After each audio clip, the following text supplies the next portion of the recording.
morning, good morning, good afternoon, good evening, good morning, everyone, good afternoon, everyone, good evening, everyone. You're welcome to today's Sunday's program. Our usual Sunday's program, okay, ways to manage your blood sugar levels without medications or without drugs or without prescriptions. Once again, welcome to everyone on today's program. Good morning to everybody. Good afternoon. Good evening, depending on your location. You are welcome to today's program on the way to manage your blood sugar level without drugs, or you call it medications, or you call it prescriptions. All right. Once again, you are welcome, Regina. You are welcome. You are welcome. Happy Sunday to everyone. Happy Sunday to everyone. Happy Sunday to everyone. We're going to spend just an hour. I'm going to squeeze in an hour because I have other things I need to attend today. So that is why I wanted not to do today's program. I wanted to skip it, but I have to shift certain things to squeeze in 1 hour. So 1 hour we are going to spend in here today on today's program.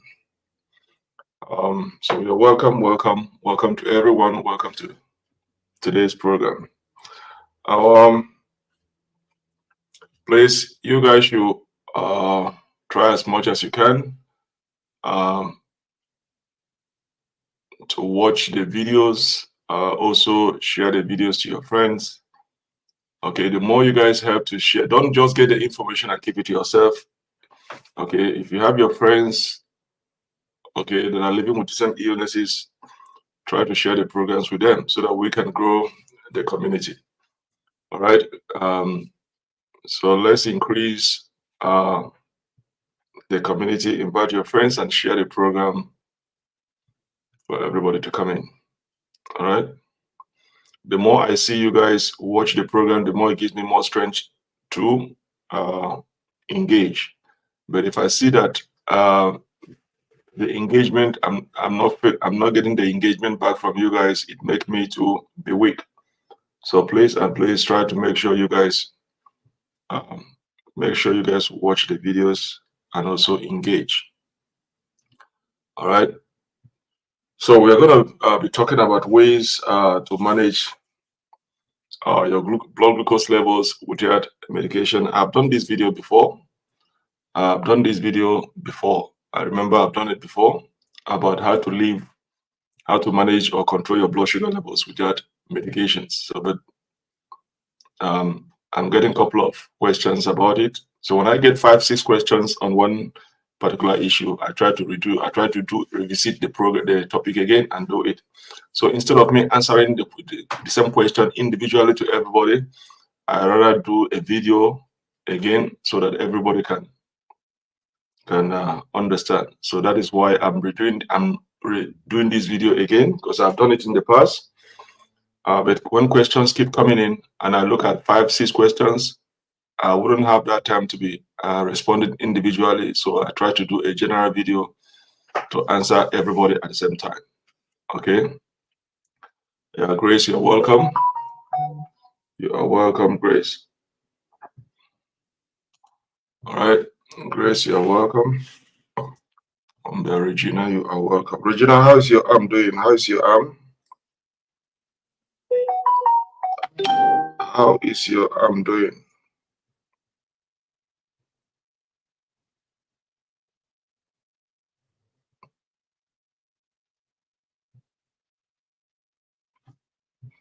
I believe you are doing okay. Your arm is getting better.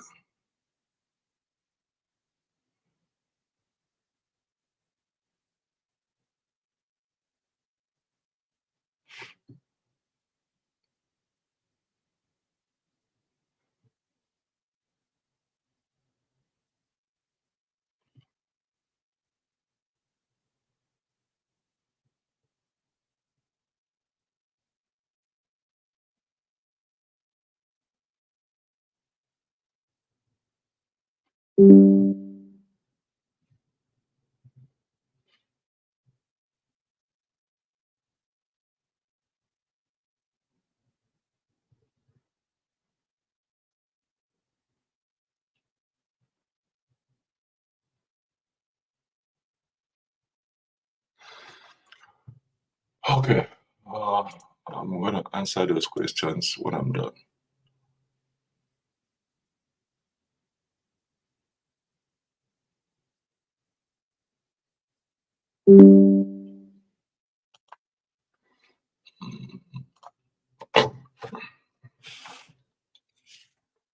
All right.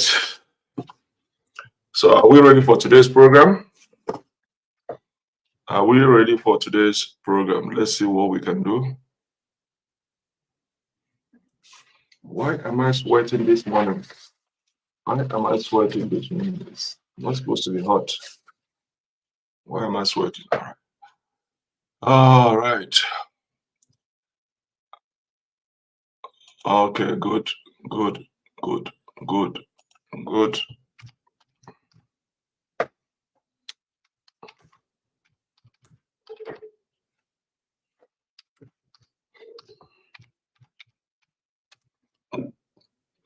That is good. You are okay.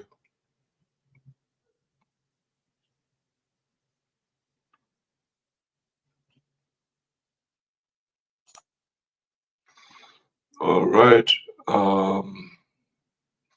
So try as much as you can. You guys should watch the videos, share the videos to your friends, invite your friends.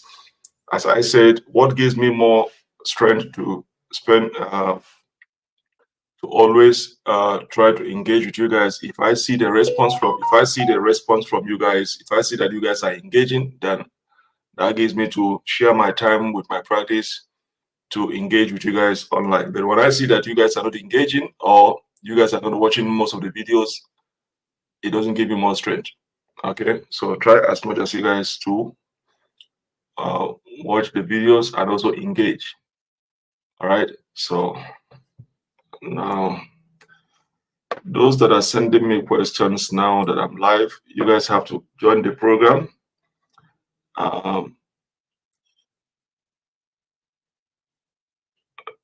Those that are sending me questions now, they know that I'm live.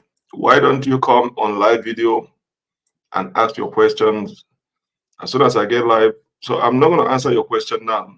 All right. So if the question is important, better join the program. I'm live. Bring your question to the live program so that we can trash it at the same time. Okay. So sending me question now to answer you. Sorry, it's not going to happen.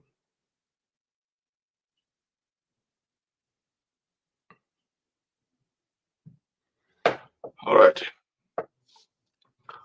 Okay, so we're going to talk about ways to manage your blood sugar levels without drugs. Either you call it drugs, or you call it medication, or you call it prescription.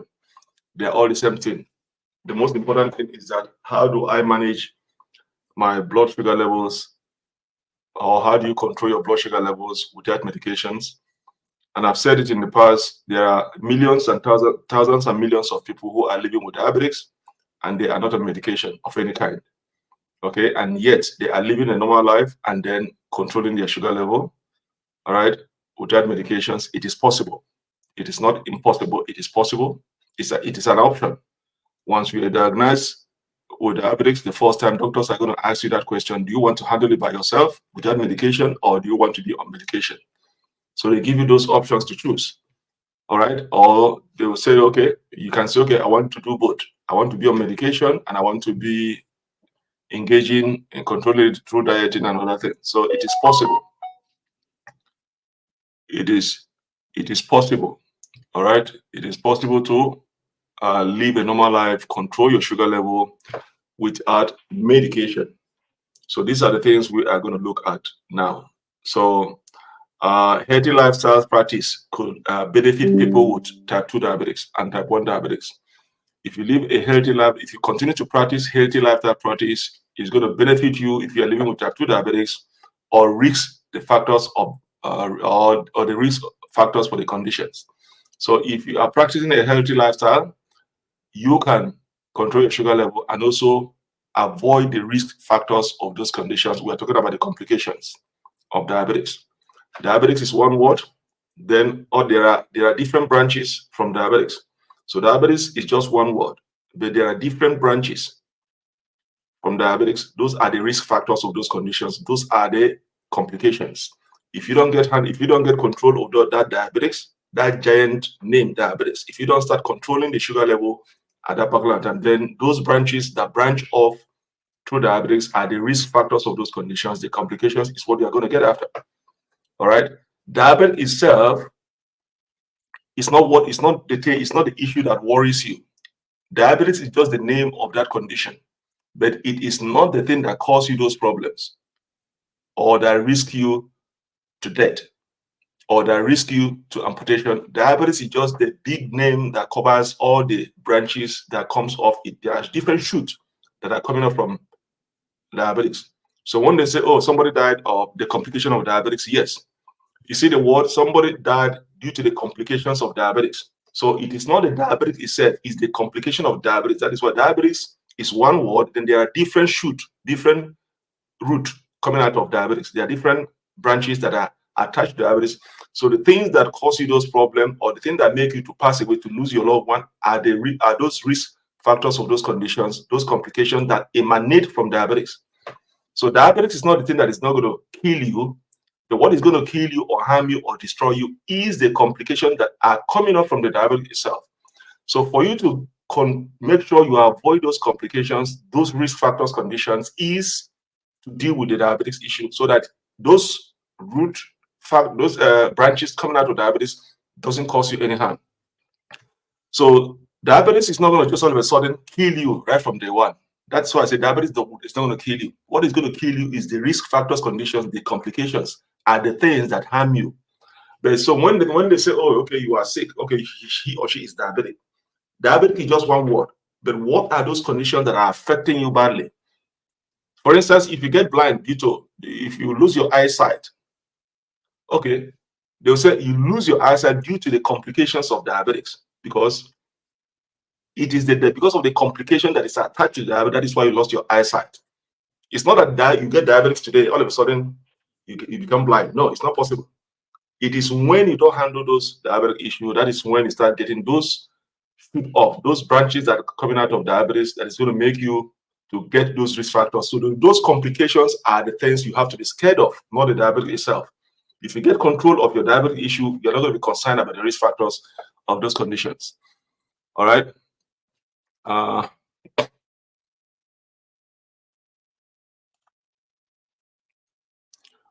Patrick, you're welcome.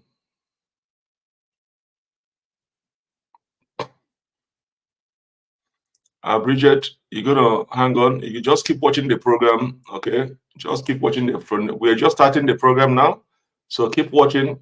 Along the line, your question is going to be answered.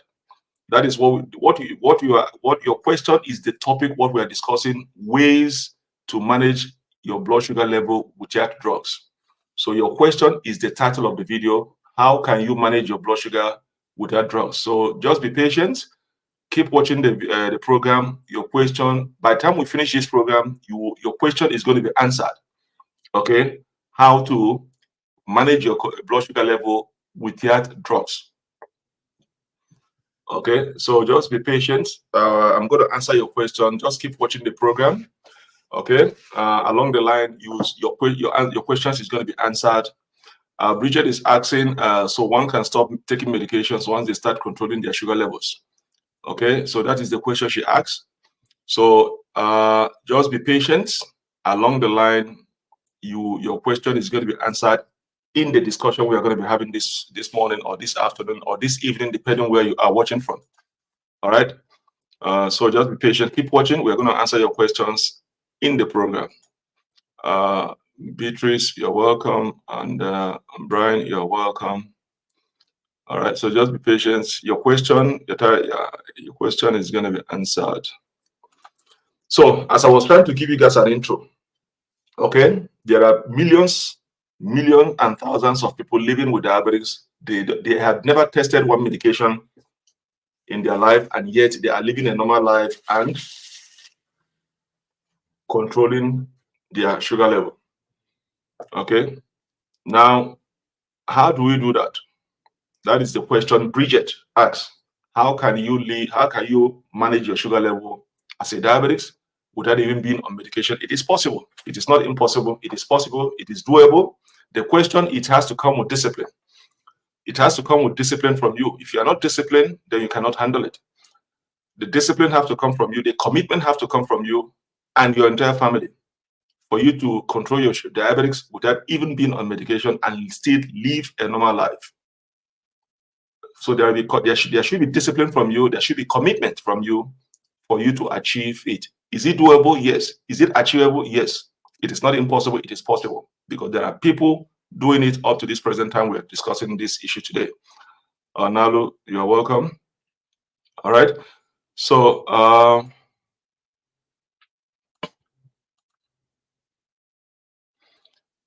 Clean Share, watching from Mauritius, you're welcome. First time to see somebody watching from Mauritius. You're welcome.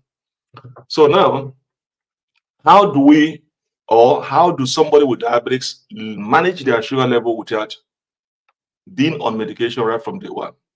Okay, as I said, healthy lifestyle practice could benefit. Your healthy lifestyle practice could benefit people living with type 2 diabetes or even type 1 diabetes. Okay, those living a healthy lifestyle practice, okay, will benefit from people will benefit from it, and then also avoid the risk factor for those conditions. Okay, such measures, such lifestyle practice, okay, will either delay or prevent its development. So when you are practicing a healthy lifestyle in living with diabetes, either you are type 1 or type 2 diabetics, mostly type 2 diabetics, not only are you going to benefit from it because of your lifestyle changes, you are practicing it, you're also going to avoid the risk factors of those conditions. We're talking about the complications of diabetics. And okay, what are those benefits of living a healthy lifestyle?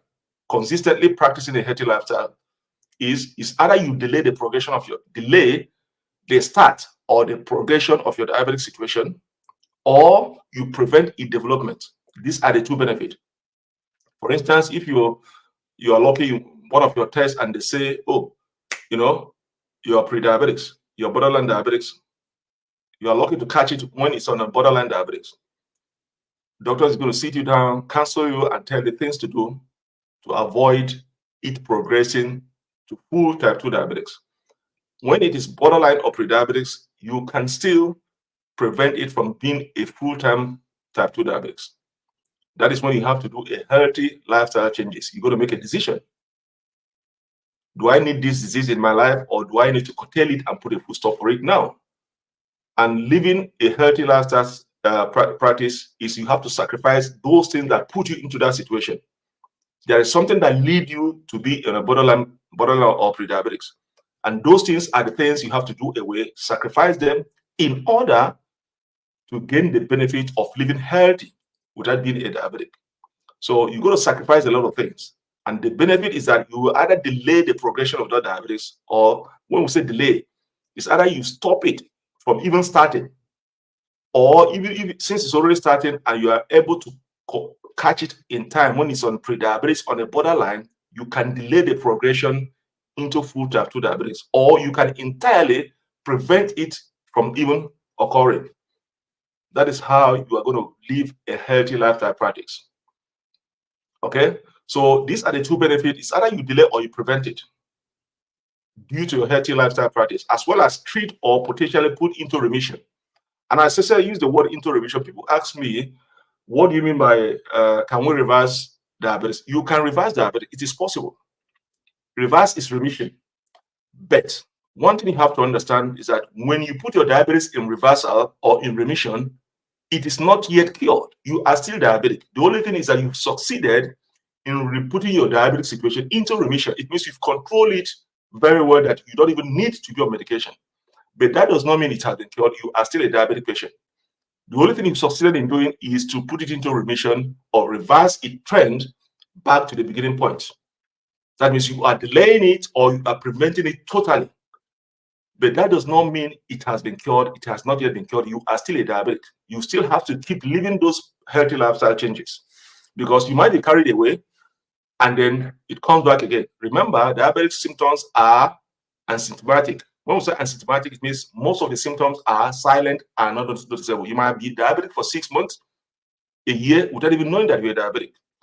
So even though you put them into remission, it might creep back again without even you knowing that you're diabetic, that it has come back, until you become very sick and rush to the hospital. They say, oh, your sugar level is high again. So put your diabetes into remission or into reversal does not mean it has been cured. You are still a diabetic. The only thing now, the difference is that you've succeeded to control your sugar level consistently over a period of time, that you don't need to be on medications, and then you carry on that way for the rest of your life. And make sure you still have to be monitoring your sugar level. Even though you're not taking drugs, you still have to be keeping an eye on your sugar level to make sure it does not silently creep back again. The only thing that you're not taking medications, you are living a healthy lifestyle station is you are living healthy, eating healthy, exercising, reducing your weight, and doing things that you expected to do. That is why you are successfully put into remission, but that does not mean it has been cured. All right. So this method of controlling sugar level can be effective way of living a normal life. So we are going to look at the factors that, things you can do. We're going to look at the things. So we're going to look at the things you can do. All right. Things you can do to live a healthy lifestyle, manage your sugar level without even being on medication. Okay. So, Harmony, you're welcome.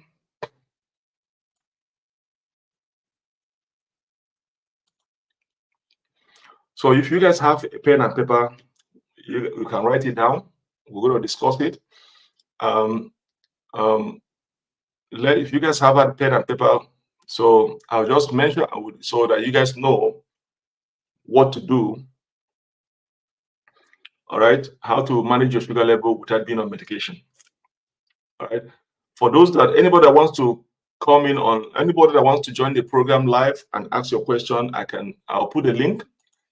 I'll put a link. You follow the link. I'm going to paste the link. If you want to, I pasted the link. Okay. If you want to join the program live, if you want to come on live, you open the link on your phone, on your laptop or iPad, and follow the instruction on how to join the program live, and I will bring you in to ask your question, or you want to share your experience living with diabetics. Follow that link. Okay, I can bring you in here. That is the link. Okay, so number one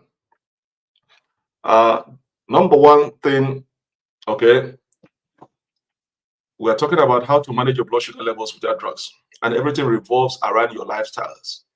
When we talk about lifestyles, is the key word. Lifestyles. It starts with your lifestyle. You have to change everything about your lifestyle in terms of what you eat, what you drink, and the way you do things. Okay, your lifestyle have to change. It's going to be a new world in you. So those are the things we are going to discuss now, one by one. What are those lifestyle changes you have to do in order to manage your blood sugar levels without being on drugs? And number one is you have to pursue weight management. Number one thing you have to do is pursue weight management. What do you mean by pursue weight management? People that are overweight or obese are susceptible to diabetics, type 2 diabetics. So, first of all, the first thing you have to do is to reduce your weight. Okay? Reduce your weight is very important. Okay? You have to reduce a significant weight loss. Okay? So, you have to reduce your weight so that your blood sugar from the diabetic to non-diabetic range. You have to pursue weight loss. First of all, you have to start now losing weight. And how do you lose weight? Okay, 2 ways is by eating healthy. Eating healthy, okay.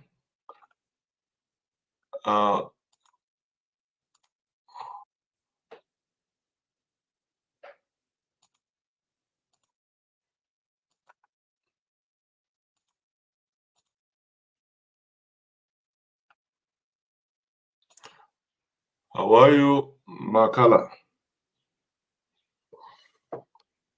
How are you? Can you hear me? Hello, how are you? I'm all right. How are you doing? Where are you watching me from? I'm good, and how are you? I'm okay. I'm all right. Okay. Where are you? Mm. Where are you calling from? Where are you joining from? From Lusaka? Oh, Lusaka, Zambia. Yes. That's good. You have any question for me, or you have anything to share? Are you a diabetic patient, or you have somebody in your family living with diabetics? I'm actually diabetic. Yeah, you're diabetic. Ye- Wow. How long have you been Yes. diabetic? How long have you been diabetic? I was diagnosed from 2022. Wow. Okay. So how has it been? Are you on medication, or how has it been? How have you been managing it? I'm on medication actually. At first, I was on metformin and Mm-hmm. downhill, All right. but now, I'm on stabliptin. Okay. So why did the doctor change it from metformin and Daryl to that medication? Uh, I think the readings weren't too good. Okay. So he changed it to the other medication. So Yes. since you've been taking the new medication, is there any changes in terms of your numbers? Yeah, I think I've noticed a few changes, like maybe it goes down to 6, 7, 8, somewhere there. But Mm-hmm. otherwise, it used to exceed somewhere 20. Actually, like last September last year, I was even admitted, and it was just saying hi. That's when I was introduced to stagliptin. Okay. So now that since you come out of the hospital, the number has it come down, or is still the same way it Uh, is? the number The number has come down. That's what I'm trying to say. The number has come down at least. Like in the morning, my readings was 7.9. Mm-hmm. 7.9. Mm. Yes. A little bit above. You're supposed to keep it under 7. Yeah. Keep it Hmm. keep it under 7. Don't allow it to creep above 7. But 7.9 is, so at least is better. But make sure you keep your in the morning. Make sure you keep it under 7. Now 7.9. If your sugar level is 7.9, well, that is before your breakfast. You've not eaten in the morning, right? Hmm. Okay. Now what you have to do is, what time do you eat last at night? Somewhere around 9 p.m. Yeah, see, that's the reason. Yeah, it's not good. That is the reason why you come up in the Okay. morning, your sugar level is still high. Make sure you eat your soup, your dinner before 7. Okay, Okay. don't eat your heavy dinner after 7, because what happens is, if you, Okay. as a diabetic, make sure you eat your last dinner before 7. You need at least 8 hours, at least minimum 6, 7 hours before you go to bed for the food to metabolize, digest. Okay, before you go to bed. And now you have, at least as a diabetes, you make sure you must get at least 8 hours rest of sleep. Then when you get up in the morning, you see that your sugar level is going to Mm-hmm. stabilize. Okay, so when you get up in the morning, you see that your sugar level is going to stabilize. Now, Okay. when you eat around 9 o'clock, your dinner, and then you're going to go to bed in the next two Okay. hours before 12 midnight, you see that you didn't give the food enough time to metabolize, digest. Okay, and then you are rushing down to bed, and then still you're not even getting your 8 hours sleep. So your sugar level tends Mm. to be high when you wake up in the morning. All right. Then just imagine if you're going to go to test in the morning. Maybe you have to go and do your test in the morning. You see, when you go to your test in the morning, your sugar level is going to still be high. Okay. So you need that 8 hours. Make sure you eat your dinner. Just try what I'm trying to tell you. Make sure you eat your dinner before 7, your heavy dinner before 7. Even if you have to eat anything, Yeah. even if you have to go to eat anything before you go to bed, eat snacks like salad, vegetable, or take an apple, one apple or one orange. Okay, you don't need to eat anything heavy. All right, you take anything like vegetables, salad, uh, orange, one orange or an apple or avocado, okay, to fill up. Don't eat another heavy food. Your heavy food is supposed to be before 7. Then anything after 7 should be a slight snack, okay. Then you see that in the morning, when you get up in the morning, you see that your sugar level is going to be within that range of below 7, not to be creeping up. But when you eat around 9 o'clock at night, definitely when you get up in the morning, your sugar level is going to be high because you're not giving that food enough time to metabolize. And again, you need at least 8 hours sleep for your sugar level to be stable. So anything short of that in the morning, your sugar level is going to be high. All right. So these are the things you have to do. And then you have to drink a lot of water. Drink a lot of water, and then don't drink. I hope you're not drinking anything that contains sugar or sweetness. Okay. So these are the things you have to do. All right. But 7.9, you're not doing bad. I've seen people that have their own is even worse than that. But 7.9, you are not doing bad. You are getting there. Okay, you are getting there. As long as you are avoiding the complications, as long as you are avoiding those complications, is very, very important. Do you have any complications? No. Okay, so that is the most important thing.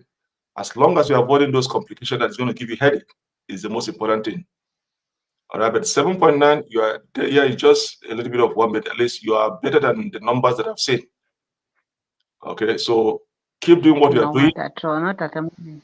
Yeah, so keep doing what you are doing, but make sure eat your dinner before 7. Don't eat after 7. If you have to eat anything after 7, it's supposed to be a slight, something not heavy.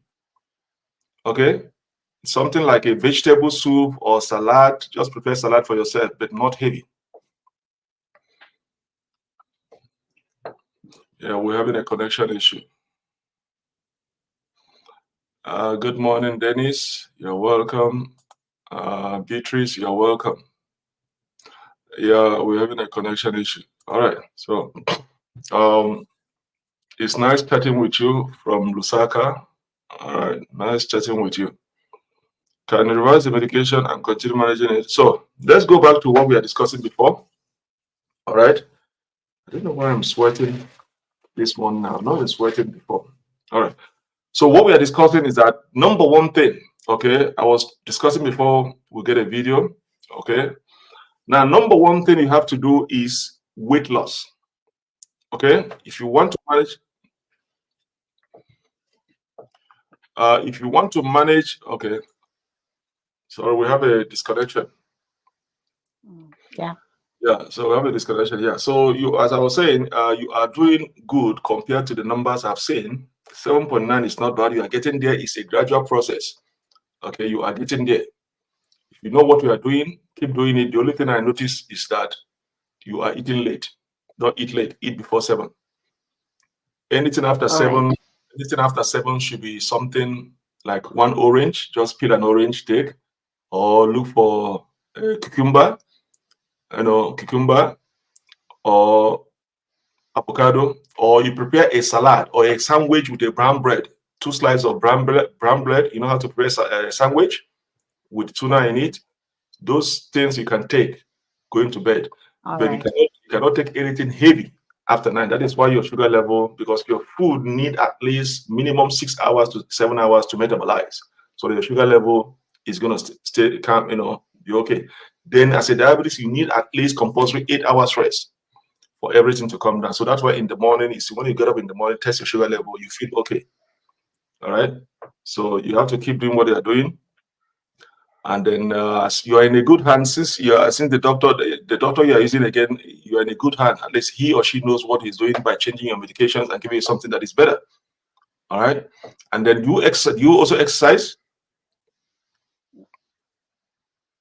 You exercise Yes. at home. You have to exercise. You have to exercise, taking a walk. Sometimes, Yeah, but not. try. Yeah, not all the time, but at least make it. Sometimes take a walk. All right. I know in Africa, people that walk to the market or to the farm, those are part of exercise. Those walking is okay. Okay, you take a walk to the farm, to the market, come back. Those are good things to do. All right. If you don't have anything to do, if you have a gardening near your house, all those things are good exercise. But exercise plays a vital role in managing your Okay. diabetes. And again, So like the exercises, Like taking a walk, how long should that walk? No, you can take a walk. It can be 10, 15 minutes walk. You walk as much as you can. 10, 15, 20 minutes walk. Just walk what your energy is going to give you.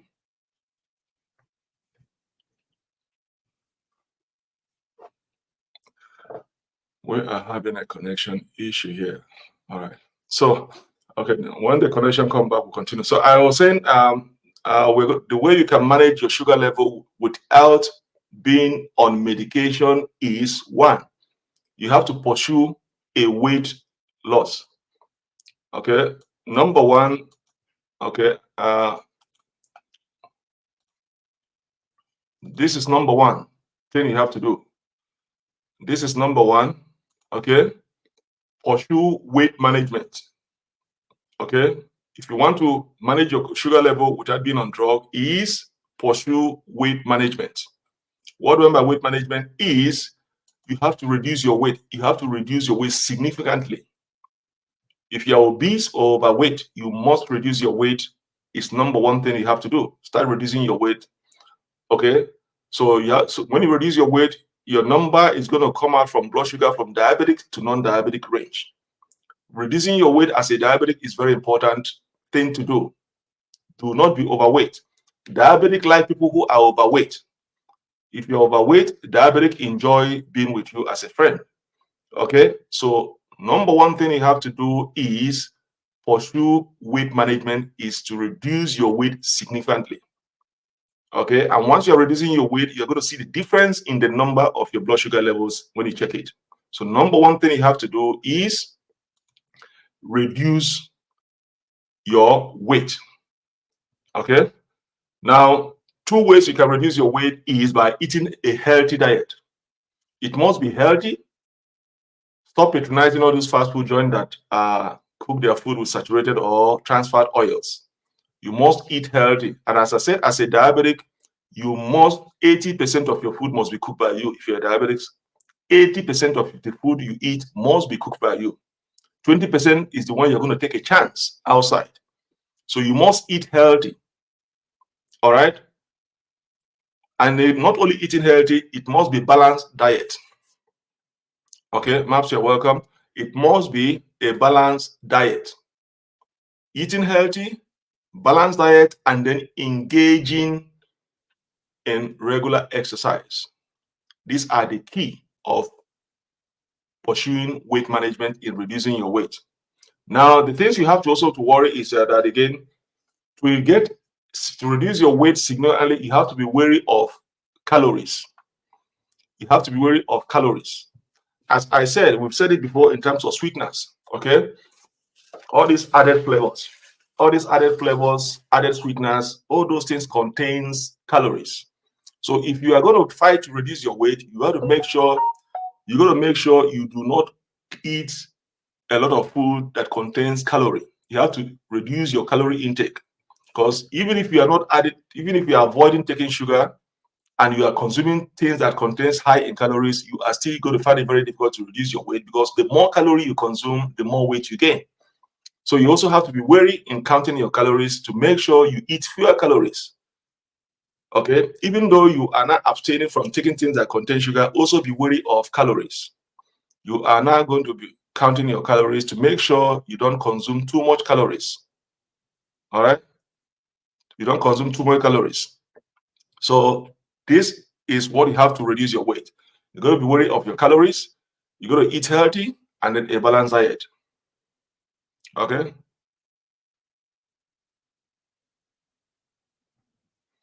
All right. So now let's go to number two. Number two thing you have to do is eating healthy, eating a healthy diet.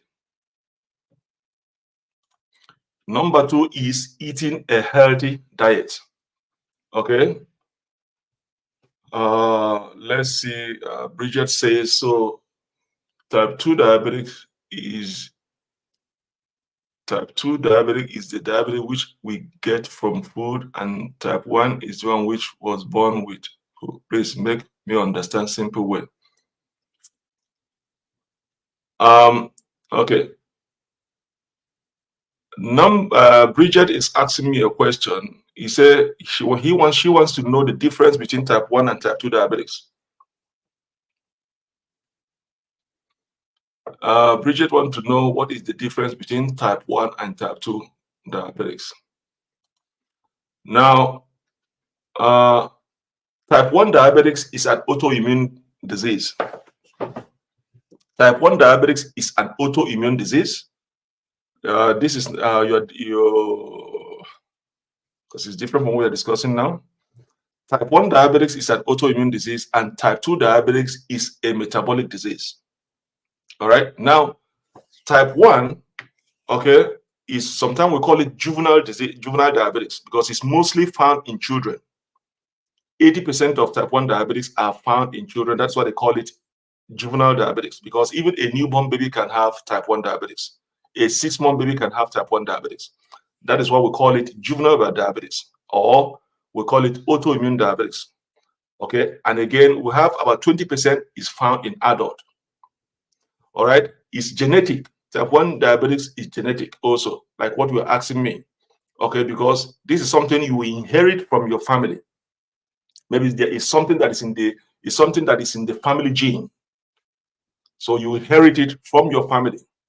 Okay, that is why we call it genetics or juvenile diabetes, because it's found in children, or we call it autoimmune disease. And what we call it autoimmune disease is, and again, we call it a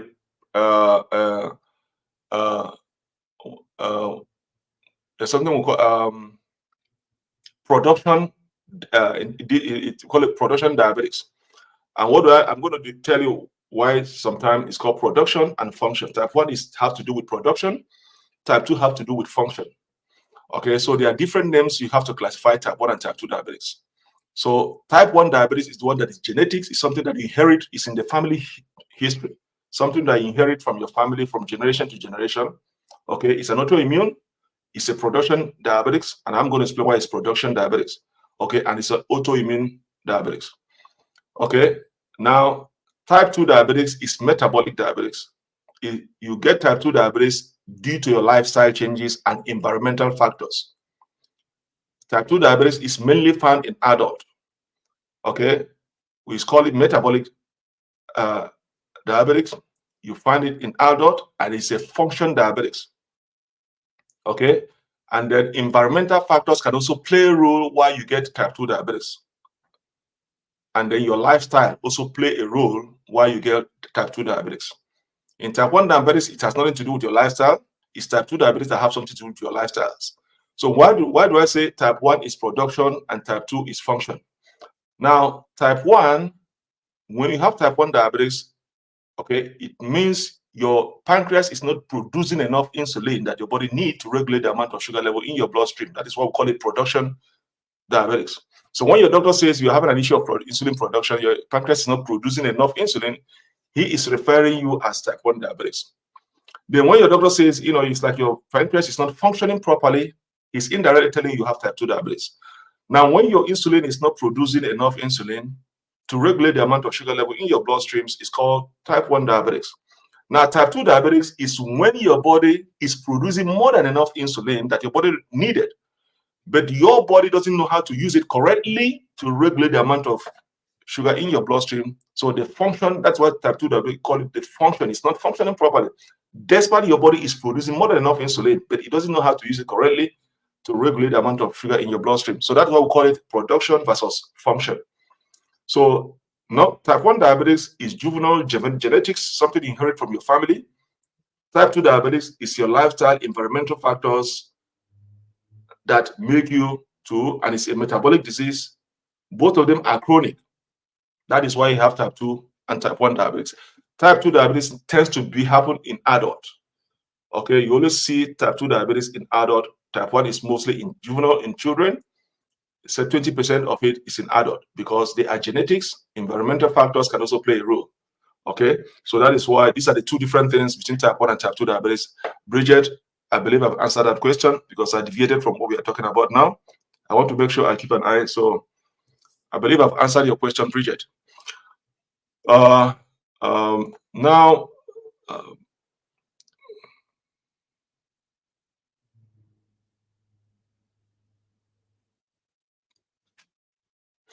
Maps, your question is what we are discussing now, okay, in how you can manage your sugar level without being on diet, how you can manage your sugar levels without being on medications. So that is what we are discussing now. So you got to be patient. That is the point I'm making. Okay, your question, you and Bridget asked the same question. So that is what we are discussing, how you can manage your blood sugar level without being on drugs. So, okay, so number 2 is eating healthy. So I've given you guys number 1. Number 1 is pursue weight management. I've given you guys number 1. This is number 1, pursue weight management. These are the ways you can manage your sugar level without being on drugs. Number 1 is pursue weight management, and I've described what it means. Is you have to reduce your weight. Okay, very, very well, you have to reduce your weight. Okay, and then manage your weight by eating healthy, eating balanced diet, and then engaging in regular exercises to make sure you drop down your weight. And again, you have to be wary of calories. You have to count your calories, because even though you are not more, you are avoiding sugary items. Also, you have to avoid calories, because the more calories you consume, the more weight you gain. So you might be avoiding things that have sugar and you're eating more calories. You see that. That's why you see people say they are going to gym, they're exercising. Why am I not reducing my weight? Yes, because you are still consuming a high calorie food. So instead of you reducing your weight, you are increasing your weight. That is why you see all the effort you make is not giving you any result, because still, even though you are avoiding sugary items, you stop them, but those things you are consuming contains a lot of calories. The more calorie you eat, the more weight you gain. And that's why you are complaining, I've done everything I could do to reduce my weight, but still I'm not getting, and then you get frustrated because you are consuming items that has a lot of calories. So calories plays a role. So you have to reduce the intake of your calories or avoid calorie intake at all in order to reduce your weight constantly. So number 2 is eating a healthy diet. Okay, so number 2 ways to manage your blood sugar level without being on drugs is eating a healthy diet. Diabetes is all about eating a balanced diet. Healthy and a balanced diet is very important. This is key to managing diabetics. This is key to managing diabetics. All right. A healthy diet consists of eating a nutritious food, okay, in appropriate portion sizes, while avoiding or limiting non-nutritious food. So when we talk about eating a healthy food, you must eat food that are nutritious, okay, in terms of nutritious food, and they must be balanced. Okay, and then while you are eating healthy and balanced diet, you must also balance it by avoiding or limiting non-nutritious food. You see people say they are eating a healthy, balanced food. They are eating all this, or you see them go to gym or exercise, spend 2 hours exercising. You see them exercise. As soon as they come out of gym and go home, they are drinking a bottle of Coke. What the hell are you doing in the gym for 2 hours? You just come out of gym. As soon as you get home, instead of you taking a bottle of water, you are drinking a bottle of Coke, or you are preparing pap, custard, pap. You know those pap? You are preparing and you are putting 3 spoons of sugar. Then what the hell are you doing in the gym? So you cannot be robbing Peter to pay Paul. Okay? Everything has to be equal. You are eating healthy, the food must be balanced. You also must be avoiding or limiting non-nutritious food to achieve that aim of living with diabetes without being on drugs. It must be nutritious food, it must be balanced, and at the same time, you have to avoid or limiting non-nutritious food to achieve your aim. All right? So now, what are those foods for people to eat who are diabetic? I've said to you guys, this way down, reduce your carbohydrate have to go down, and then your fiber have to go up. This is how it's supposed to be. Your carbohydrate down, your fiber up. When I say your carbohydrate down, does not mean you have to avoid carbohydrate. For your food to be balanced, for you to say you are eating a balanced diet, there must be carbohydrate in it. Any food that does not contain carbohydrate is not a balanced diet. That is why I said reduce your carbohydrate intake and increase your fiber up. So even though you want to eat healthy and a balanced diet, if your food does not contain carbohydrate, that food is not balanced. It must It's not an option. Contains carbohydrate. Then the question is going to be, did you guys say carbohydrate is the problem why we're having diabetes? Yes.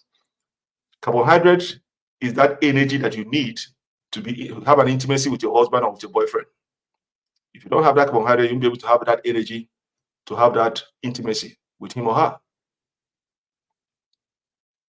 It's because of that carbohydrate. I haven't seen anybody who is hungry and weak and wants to be intimate with his or her husband or her boyfriend. It's not possible. You are losing energy. You want to faint, and somebody say want to be intimate with you at that particular time. It's not possible, except you get that carbohydrate. Then you have that energy to be thinking of being intimate with your husband or with your boyfriend. Okay, so you need carbohydrate to have a balanced diet. So let's look at those foods. Let's look at those foods.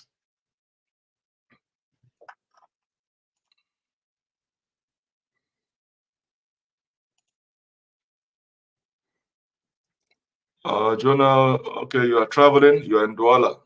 You are traveling. Okay. You are in Douala. You are traveling. Okay.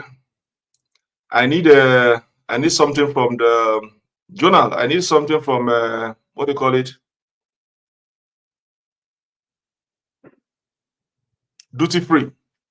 Get me something from duty free. All right. Inside the airport. And then Salia, you're welcome from Sierra Leone. All right. So let's look at those things that you need to eat, the healthy food that you need to eat. Number one is whole grains. Okay. You need a whole grains such as oatmeal, brown rice, or whole grain bread. Now, we are talking about whole grains, okay? We are talking about whole grains.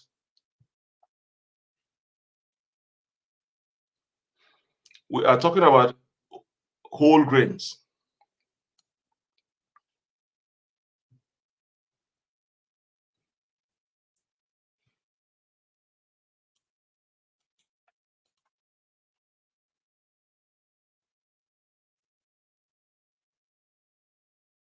No, Jonah, I say you should get me something from duty free. Say you are traveling. So when you get to the duty free in the airport, get me something from duty free. I'm just acknowledging Salia from Sierra Leone. All right. So the food you have to eat is whole grain. Okay, whole grain. And what are those whole grain? Okay. That is the whole grain. Okay, such as oatmeal, brown rice, and whole grain bread. Now, when we talk about whole grains, anything that is not whole grain, avoid it. It must be whole, either whole grain or whole wheat. That whole grain, it must say whole grain or whole wheat. If it says anything not whole grain, avoid it, because whole grains, it means it contains all the fiber, all the nutrient that you need. That is why if you go to the market, okay, that is why if you go to the market, you see the same food, the same grain, there's no difference. One is more expensive and the other is more cheaper. And you ask the seller, but these are the same grain. Why is one more expensive than the other? Because the whole grain contains all the nutrient that you need, both the fiber, everything that you need is in it. While the same product is cheaper, it means that one has been processed. The nutritious value of that particular grain has been removed. The nutritious value of that product inside it has been processed and removed, and they are selling you just the shaft, which is the carbohydrate only. So it has no any benefit for you. So that is why it's more cheap. But they are the same thing. So you go for whole grain. An example of whole grain is oatmeal, brown rice, whole grain bread. Okay, you go for whole grain bread or brown bread. According to Kent, brown bread. Okay, so these are the things, these are the example of the food you have to get. So that's number one, whole grains. Number two is fruit and vegetables.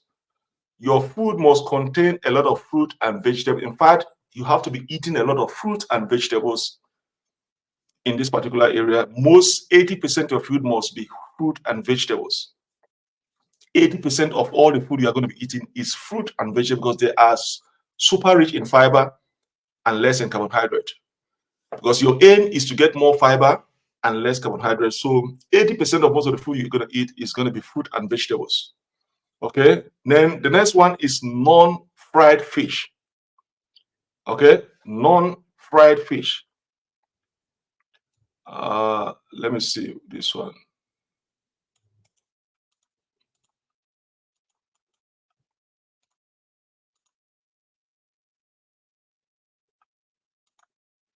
So the next one is non-fried fish that is high in omega-3 fatty acid, such as salmon and lake trout. So I'm just going to give you guys just not only salmon and lake trout, we have kingfish, okay, we have sardines, we have tuna. So those are good source of omega-3 fatty acid. So non-fried fish that is high in omega-3.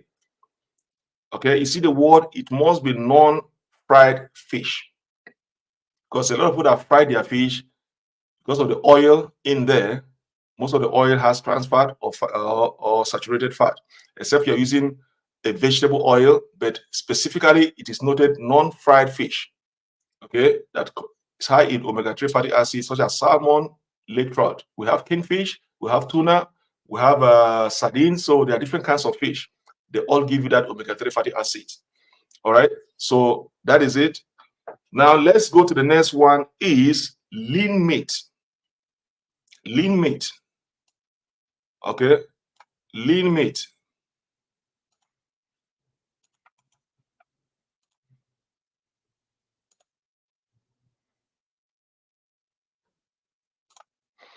The next one is lean meat. We are still talking on eating a healthy diet. Okay, I'm giving you examples of food under healthy diet. We're still on number 2, healthy diet. So you're going to go on lean meat, such as scallion and white meat from chicken or turkey. Okay, so the white meat there, I prefer dark meat. Okay, on the chicken side. Okay, white, look at what they say, it has to be lean meat. Okay, scallion and then white meat from chicken or turkey, but I specifically go for dark chicken instead of the white meat. I don't know, for all of a sudden, I prefer to go on the dark meat from chicken. If you go to the chicken, you say them in the dark side, they know what it means. Now, let me just give you guys an example when we talk about lean meat. Okay, you have to avoid all this cow meat because of the red meat, cholesterol. Okay, that's why they say lean meat. Okay, there's a specific part of the body of a cow they specifically go for. That's why they call it lean. In those areas, it contains less fat or no cholesterol issues. So if you go to the shop and say, I need a lean meat, they know what you're talking about. All right? So lean meat is good for you. Now, in terms of the chicken, when you are looking for a chicken, I'll give you guys type of chickens you have to go for. Free-range chicken. Do not go and buy those chickens in the poultry farm. Those ones are processed. They are high in carbohydrate, high in sugar, and a lot of chemicals, because these are the chicken that was born yesterday. In the following day, they become big because a lot of chemicals, on them to make them ready to sell the following day.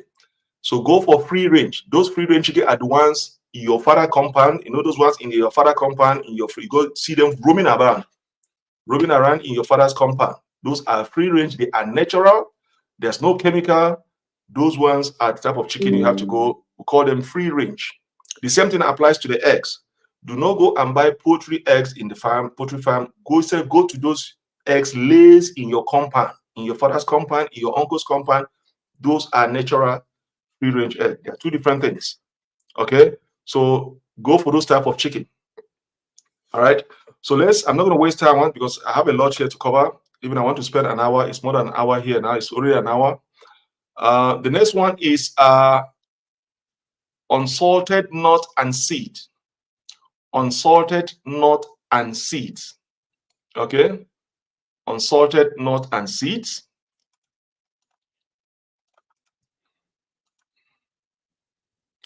Unsalted nut and seed is the next one. Okay, make sure you avoid salt nuts like cashew nut, almond nuts. All those, make sure they are unsalted. They don't contain no salt. And you also have to take limited 1 or 2 nuts. It's okay. You can't just go and fill your hand with nuts, granite, cashew nut. You're eating. No, 1 or 2 nuts gives you that fiber that you need. If you take too much of nut, it's going to boost your sugar carbohydrate up because they still contains carbohydrate, but it must be unsalted. All right, and then we have non-tropical vegetable oils such as olive oil. Always use olive oil. Unsalted nut and seed is different. Okay, that's what I just mentioned. After unsalted nut and seed, the next one is non-tropical vegetable oils such as olive oil. Always use olive oil. Olive oil are healthy in most of the food you cook. If you can't find olive oil, use vegetable oil, pure vegetable, 100% vegetable oil. But I go for olive oil. Most of the food I eat contains olive oil because they are healthy. Okay, and not going to cause you any harm in terms of your diabetic situations. Okay, so after unsalted nut and seed, the next one is going to be use non-tropical vegetable oils such as olive oils. All right, then the next one is legumes. Legumes, example of legumes are beans and peas. Legumes, the next one is legumes.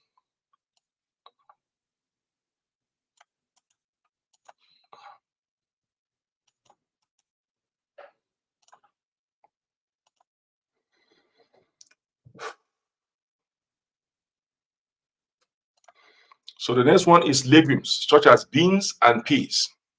All right, is the next one. Okay, and then the last one is low fatty dairy products. Low fatty dairy products.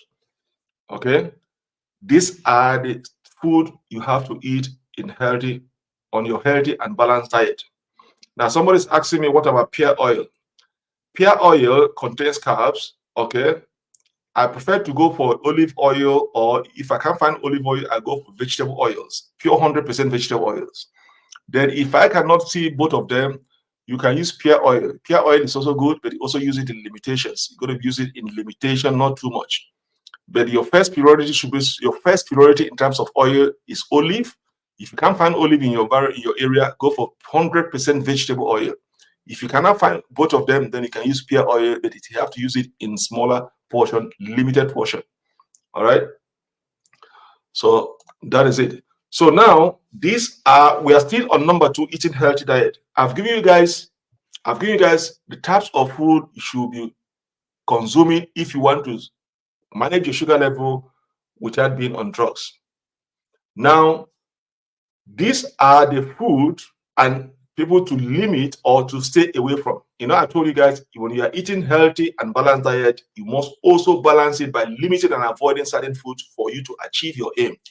So now that we've given you guys the food to concentrate your time on, let's also look at the food you have to limit or avoid totally in order to achieve that balanced diet and healthy diet for you to now to manage your sugar level without being on drugs. So let's look at those foods. Number 1 is sugary food and beverages. You have to stay away from sugary food and beverages. As I give you guys an example, you spend 1 hour, 2 hours on a gym trying to be fit, lower your sugar level, and as soon as you come out from the gym, you are grabbing a Coke. What kind of nonsense is that? All right, or you go home, you start doing pap. Or no, prepare me pap, and you put 2-3 teaspoons of sugar, or start drinking tea with milk or coffee with milk. You just came out of gym now. You see that you are not balancing the whole thing. You just burn a lot of calories. You just reduce your amount of sugar level in the gym for 2 hours. You sweated everything. As soon as you get home, bam, you drink a cup of coffee or tea with milk. You see that those things that you lost in the gym, you are putting them back immediately. So it's not you are not eating healthy. You are still back to square one. So now you have to avoid sugary food and beverages such as candy, cakes, jelly, gum, sweets, honey, sodas, especially sodas, sweet tea, fruit drinks, all those orange fruit, stay away from them. Lemonade fruits, stay away from them. And concentrated juices, stay away from them. Those are the things you have to say goodbye for the rest of your life. okay, you're going to say goodbye for the rest of your life. There is no but or. You must give it up if you want to manage your blood sugar level without being on drug. You cannot, never you find it anywhere near your fridge or your home. All those things is what you have to say bye-bye for the rest of your life. You can't bring by, even go to the shop thinking of even buying one to bring into your home. Okay? So, sugary foods, okay, and beverages. Anything, all those beverages that contain sugar, like candy, cakes, biscuit, jelly, honey, sodas. When I talk about sodas, it contains several different types. We have Coke, we have Fanta, we have 7-Up, we have lemonade. These are under sodas because they are sugary beverages. Sweet tea, fruit drinks like orange juice, all those pineapple juice you buy in the shop, no? And concentrated fruit juices, all those things you buy in the store are already processed. They have added sugar. If you want orange, go and buy the pure orange, the one you get from the fruits, peel it and take, or do it by yourself. You know, that's how you can prepare your own orange. If you have the machine at home, squeeze out the juice, grind them. That is one you have to concentrate on if you want orange juice and not the one sold on the store. All right. So we are looking at the foods to avoid. Okay. Food, we're looking at the food to avoid. Okay. That's the food I just mentioned now. Okay. So you have to avoid all these foods. Okay. I've just pasted it in there. These are the food you have to avoid. All right.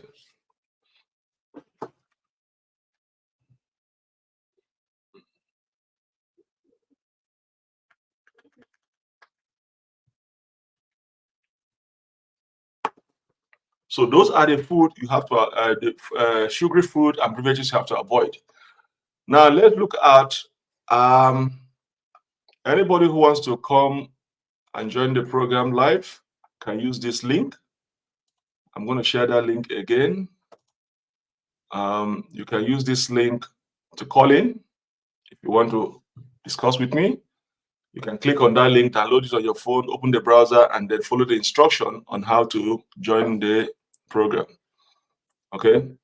Now, number 2 is you have to avoid sweet food additive. We've said this thing several times. You have to avoid sweet food additives, such as high fructose, all those added flavors, added sweetener. That is why we call it sweet food additives. Those additives, you know, in it, such as fructose, corn syrup, dextrose. Now, you know, we did a video. I did a video. Let me remind you guys. I did a video and I told you guys the manufacturing companies now are getting wiser. Instead of them using the word sugar in their labeling, they find another word to confuse you, because you go to the market, okay, there's no sugar. Okay, this is good for me. But there's a word in there that is sugar. But because they know if you see sugar in that labeling, you're not going to buy it. So manufacturers are getting smarter now to confuse you in order to push their product and sell it. It's still legal. It's not illegal. They are still within the ambit of the law. But instead of them using the word sugar, they use another word. But it's the same thing as sugar. So that is why it's called sweet food additives. I'm going to post this one here. Okay. This is very important. So I posted it now on the comment section. Okay. Now we call it sweet food additives, such as high fructose, corn syrup, dextrose, maltose, fructose, and sucrose. So if you are looking at the labeling of the product and you didn't see sugar and you see any of this word, it's the same thing as sugar. Leave it, don't buy it. Because manufacturers are getting smarter now. They are no more using the word sugar. So anything you are buying in the shop and you see these words in the labeling there, stay away from it. It is the same thing as sugar. Because they know if they put sugar in it, you are likely not to go buy it. So they try to use another word to confuse you to buy it. Even me, when I go to shop, if I don't see sugar and I see a certain word that is new to me, I Google it on my phone immediately there and there. I use my phone to Google it, and it's going to tell me straight away if I should buy it or if it's still sugar. So when you see certain words that are not familiar to you and it did not say sugar, Google that word immediately right there in your phone to know, is it sugar? Okay, so these are the words they use. So let's go to processed. The next one is processed and fatty meats, such as bacon, hot dog, and fatty cut of beef and pork. Okay, so all those processed meats, that is why they stay away from red meat. All those processed meat sales that are being sold in the shop, stay away from it. Okay, stay away from it. All those processed meats, such as bacon, hot dog, fatty cut beef, and pork, stay away from it. Okay, like all these meats, I don't eat them. You're gonna eat like bacon. I don't eat bacon. I don't eat hot dog, pork. I'm not. We don't eat it. So I don't know last one I eated beef. I think beef was in January. Yeah, So once in a while, but you got to stay away from beef, all those processed and fatty meats. Okay, you got to stay from wheat, all those processed and fatty meats, such as bacon, hot dogs, and fatty cut of beef and pork. Now, the next one is salty food. You got to stay away from salty food. Food that contains a lot of salt, sodium, stay away from it. All right? Or if you're hypertensive or high blood pressure, stay away from salty foods. Now, the next one is partially hydrogenated and transferred food. Those food that are being cooked with transferred or saturated oils. Okay? Stay away from it. Like, such as shortening, margarine, microwave popcorn. Okay, there is a popcorn that is specifically for diabetics. I've showed you. I did there's one video. Okay, I've not published it. There's a popcorn I have here is for non-diabetics. Okay, you could see it there, non-diabetics. If you look at the labeling, it meets the level for non-diabetics. Okay, so there are different type of popcorn. So you got to stay from it. Frozen pizzas, dessert, and coffee creamer. All those coffee creamer, they use, those coffee creamer that are in powdery forms, you put it to make it look colored. All those things, you got to stay away from it. Okay. Let me put this one there for you guys. You guys might need it.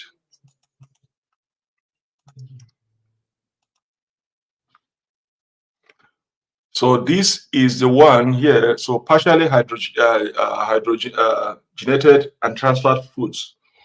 Okay, stay away from those foods. And then saturated fats, such as foods containing palm oil and coconut oil. I've told you guys about palm oil. Palm oil. Palm oil is one of the dangerous oil you have to use. That is why I see in Africa a lot of people have a lot of heart problems. They die of heart attack, or all of a sudden they collapse because of palm oil. Palm oil is one of the highest cholesterol oil in the world. In Western world here, in North America here, doctors are going to advise you to stay away from palm oil. Run away from palm oil. But in Africa, most of the food we cook, the soups, there is palm oil in it. And that is why the high rate of heart attack, death, because of palm oil. It is one of the highest oil that contains cholesterol. And eating palm oil, most of people eating food that contains palm oil all the time, keep you at a higher risk of getting a cholesterol issues and heart attack, or even death, or even stroke. So saturated fat, okay, such as food containing palm oil and coconut oil, is what you have to stay away from it. So now, okay, I'll put it there. So now we are still on number 2, eating a healthy diet. So in one hand, I've given you guys the kinds of food you have to eat in order to stay away, to manage your sugar level and stay away from drugs.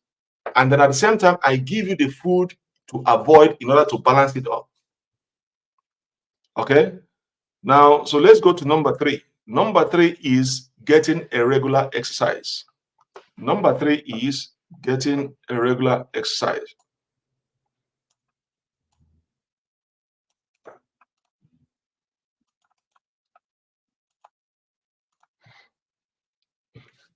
So number 3 is getting a regular exercise. Okay, this is very important. Exercise is very important. If you exercise constantly, 50% of your diabetic situation is solved, or even other health conditions are solved. If you constantly exercise and remain active, exercise is going to wipe away 50% of your health issues. Okay, and save you some money in terms of drugs, seeing doctors, medications, and this and that. If you are constantly physically active, it's going to wipe away 50% of your worriness, and then the other 50% you can manage it. That is why you need exercise. Exercise is very important. Those that are asking me, Margaret, Maps, those that are asking me, how can you stay away from drugs? That is it. Reducing your weight, eating a healthy and balanced diet, exercise is the key. If you are exercising constantly, being physically active, and then you are eating a healthy and balanced diet, and then you are reducing your weight, these 3 things is going to keep you away from being on drugs.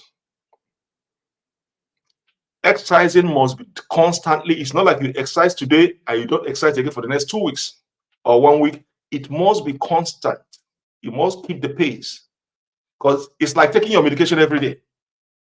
It's like you have to take your diabetic medication every day. The same thing, if you want to stay away from drugs, you have to exercise constantly all the time for you to stay away from drugs, and at the same time managing your sugar level without being on drugs. I'm doing it. I'm a living example. I have thousands of people doing it. Exercise is going to keep your sugar level in check all the time, because when you are physically active, you are awakening the dormant beta cells to start producing insulin. And I've told you guys why. Sorry, I'm under the code. I'm under the code. That is why I say I wanted to do 1 hour and get out, because I don't want to stay long here on the video. Now, this is what happened in this exercise. Why exercise is the key for you to stay away from drug. If you are eating a healthy diet, healthy and balanced diet, reducing your weight, exercise is the key to unlock it for you to be out of medication. Now, this is what happened. When we say that your pancreas is not producing or is dead, we are not saying medically that your pancreas is dead. Like when a human being is dead, when they say human being is dead, it cannot talk, it cannot do anything, it's bye-bye forever. That is not what we mean in terms of pancreas is dead or your pancreas is damaged. No.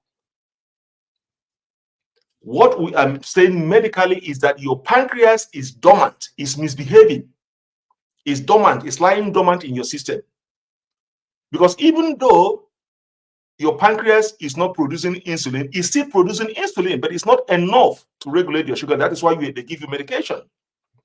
So even though we say your pancreas has a problem, is faulty, it is still producing insulin, but this time around, it is not producing enough insulin to regulate your sugar level, or it's overproducing enough insulin, but your body doesn't know how to use that insulin to correct that sugar level. So what happened with exercise is that when you are constantly exercising and being physically active, it awakens that beta cells. Remember, in your pancreas, what produces that insulin is the beta cells inside the pancreas. It's not the pancreas itself. There is a beta cells located inside the pancreas that is responsible in producing those insulin. So what constant exercise does that, it wakens that beta cells to get up, rise up, and start producing insulin that your body needs to regulate the sugar level, or to correct itself by not overproducing enough insulin, overproducing too much insulin. That is what exercise does. Exercise puts your body in active to waking up that beta cells. It's like when your battery is dead. People in Africa, when the battery is dead, they come out, they open the boot, they start hitting the head of the battery so that the battery will get maybe the contact to the battery is loose. So they want to hit, they start hitting the positive and negative so that there will be contact. And sometimes when you hit those positive and negatives and you see the battery start, because now because of that hitting, there's a contact between the cable and the battery. And now you turn it start. So the same thing happened to constant physical exercise. When you are exercising regularly, it keeps that beta cells on check to say, waking up, be active, and then start producing insulin, or correct yourself by not overproducing insulin to regulate the amount of sugar level in your bloodstream. And at the same time, when you are exercising, okay, you are now forcing that of those excess sugar floating on your bloodstreams. You are burning them out. You are sweating them out. Okay, and at the same time, you are pushing them into the cells of your body. So that is why you see once you exercise, for instance, if your sugar level is high, check your sugar level before you go to exercise. Before you start exercising, check your sugar level. And as soon as you finish exercise, check your sugar level, you see the difference. You see that your sugar level is going to come down because you've now pushed those excess sugar level with the aid of insulin into the cells of your body, and the rest you burn them out. So that is the key of exercising. And at the same time, you are burning down those calories, because the more you burn down the calories, the more you are reducing your weight. That is the key to exercising. The constantly you exercise, you are waking up the beta cells to start functioning properly and start producing insulin that your body needs. Okay, and again, those excess sugar that is floating around in your organs are burnt out, and the rest, the ones that your body needs, are stored into the cells. And that is why you see, even though you are not on medication, you see that if you check your sugar level, you see that your sugar level will be constant at the target range all the time. There's no how you are constantly exercising, no how. Monday to Friday or 4 times in a week, you are constantly exercising and you test your sugar level and it's not possible. All right? You must also eat a balanced and healthy diet. Do not just, eating a healthy diet is also counting your carbs. You must make sure you have the adequate carb per meal, 15 grams of carb per meal, and again, 60 to 65 carbs per day. So you have to also balance your carb. Despite you are exercising constantly, do not just go and sit down in the comfort of your home and eat a whole bowl of pounded yam. Say because I'm exercising. No. That is not even yet a balanced diet, because now you are pounding yourself with a lot of carbohydrate. Everything must equate and balance each other. So the key is exercising is very important. Eating a healthy and balanced diet is very important. Reducing your weight. Now, there's a caveat. There's a caveat. Because people are asking me, okay, if you are doing those 3 things, does it mean you're going to stop taking medication? There's a caveat. You as a patient have no any authority to stop taking your medication, even though you are doing those 3 things. You as a diabetic patient has no any authority to stop taking your medications. The only authority is bestowed on your medical doctor, your family doctor. He or she is the one to advise you, tell you when to stop taking your medication, because you have to pass through the process. What is passing through the process? You are dieting, eating healthy and balanced diet. You are exercising. You are reducing your weight. Remember, every 3 months, you have to go for your A1C test. So those A1C tests you do every 3 months, doctors are looking at the numbers. January, you went. Okay. February, you went. He compared the January and February. March, you went. He compared both the numbers. The numbers communicate to the doctors if you are doing fine or doing worse. Now, if you go to January, your numbers looks okay. Doctor was going to tell you, recommend you keep doing what you are doing. February, the numbers looks okay, even better than January. You go March, better look than, and you are doing this thing constantly for good 2 years. It must be 2 years. 2 years verified record by your doctor for a doctor to now certify you as your diabetes is in control, that you don't need to be on medications anymore. So it's not like you are going on exercising, everything. I say, okay, I'm going to stop taking medication.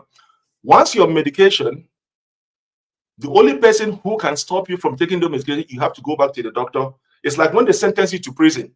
The only person who's going to set you free from prison is by bringing you back to the court and court say, you know, we made a mistake from the judgment we gave you. You are now free to go. The same thing applies.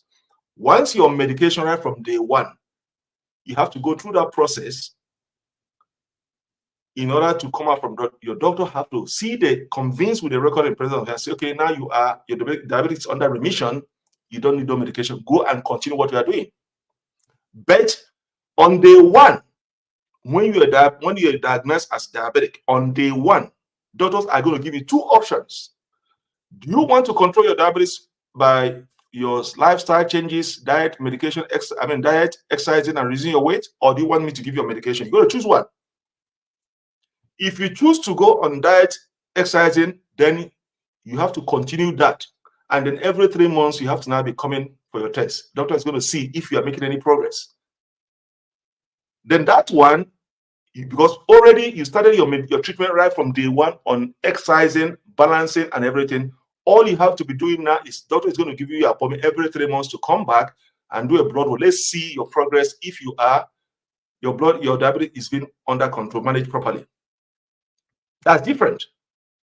You continue because you are not on medication, so there's nothing doctors worry. The only thing you have to be doing is coming every 3 months. But if doctor give you two options and you choose medication right from day one, for you to stop that medication, you have to go through that process. Doctor have to see a verified number for good 2 years before he or she can stop you from medication and say, now I could see you are dieting, you are doing this, and your numbers look good. Now you don't need a medication. Then he can stop you. But you as a diabetic patient has no any authority to all of a sudden stop taking your medication without your doctor's approval. So there are two different things you have to be very careful. Except on day one, you choose to control your diabetes through dieting, exercising, and all this. That is different. You continue on that way, and then every 3 months, you have to be coming for your A1C test and other blood work. Then if doctors feel that,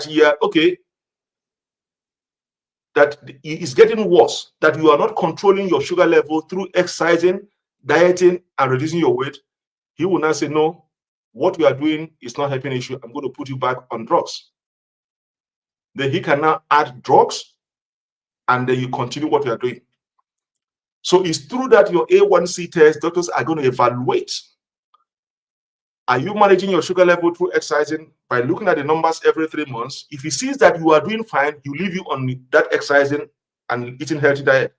But if he sees that your numbers are getting worse, and you say you are managing through exercise, you say no, you are something you are doing wrong. So I'm going to put you on drugs now to be able to curtail your numbers. So now that means you're going to be taking your drugs, and you're going to be doing your exercising, eating healthy diet. Until such a time comes, doctors are going to verify your number and say, now you are not supposed to be on drugs. I hope I've clarified. Bridget, I hope I've answered your question. Maps, I hope I've answered your question. That is why I say be patient and listen carefully. So exercise is very important. Okay? Exercise is very important. Yes, you can make home exercises. Happy day. So Maps and Bridget, I hope I've answered your question. All right? That is why I say be patient. As long as we get into those things, we're going to answer your questions. So exercise is the third one. Exercise is the third one. Regular exercise is very important. Okay? Because physical activities also increase insulin sensitivity. The more you exercise, you increase your insulin sensitivity, which helps blood sugar to enter the cells from the blood streams. That's what I just explained. So exercise is very, very important. Let's go to number 4. Stop smoking. Number 4 is you have to stop smoking. Number 4 is stop smoking. Sophia is watching from Botswana. You're welcome. Maps, Bridget, I asked you, do you guys understand? I've answered your question. Do you get it now? Bridget and Maps. Okay, so number 4 is stop smoking. That is number 4. Okay, if you are a diabetic, you have to stop smoking.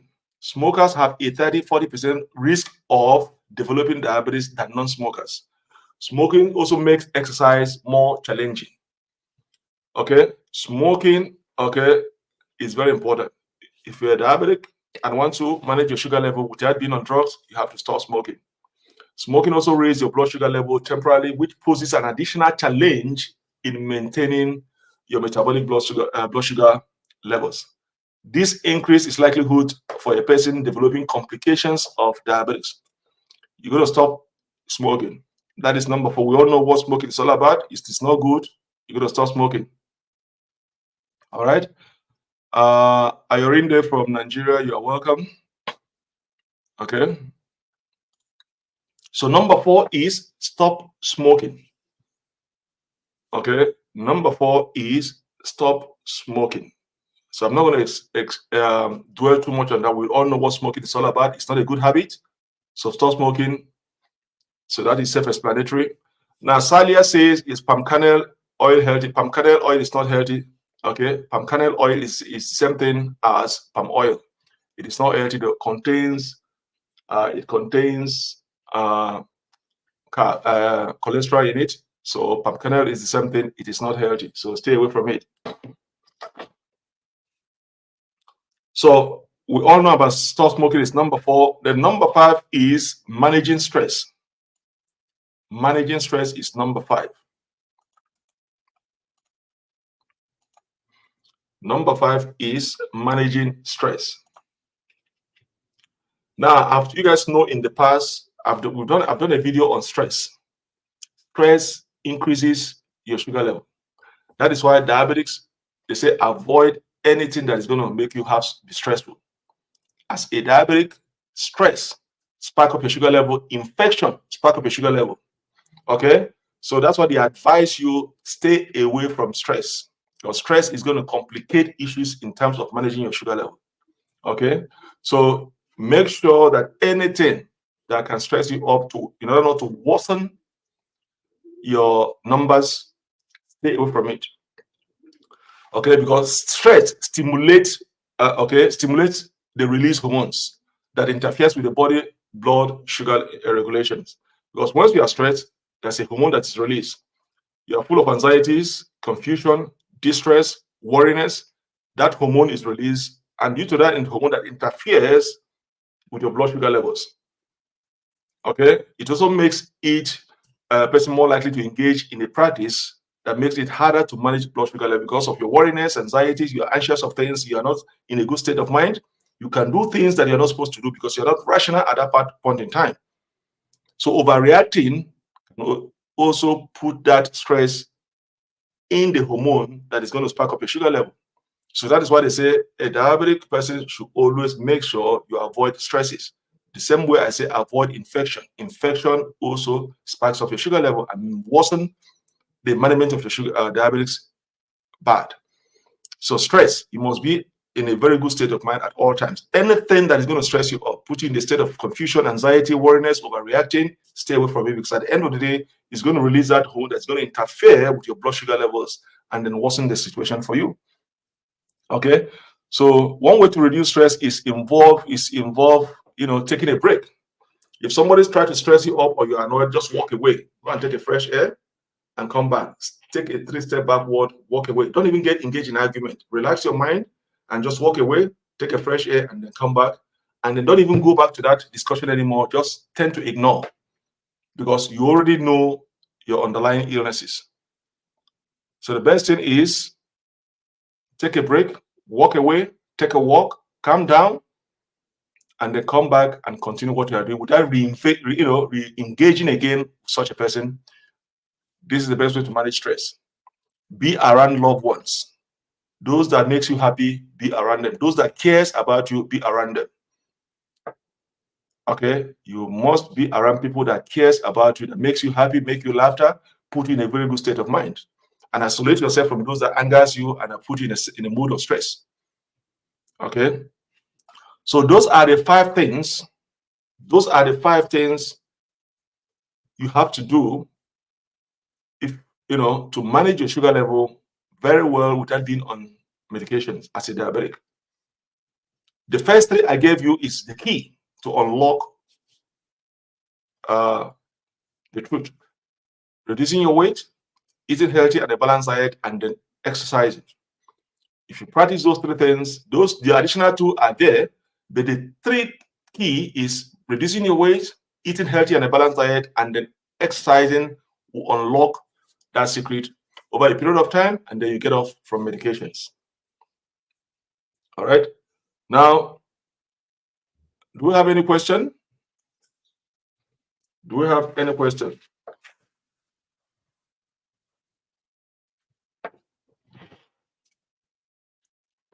Do we have any question?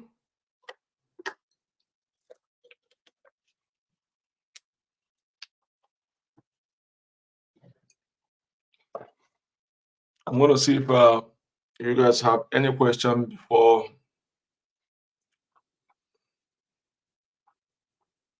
we conclude.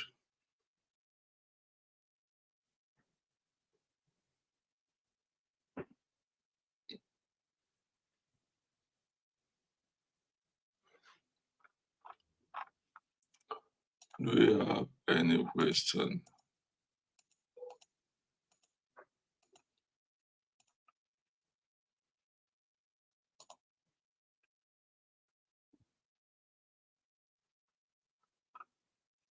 Not okay. Not okay. Not okay. Not okay.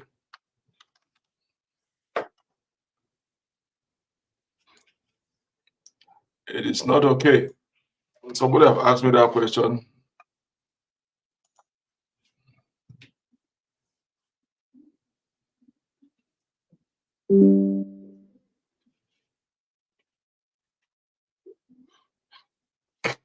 It's not okay. Okay, because it contains a lot of carbohydrate.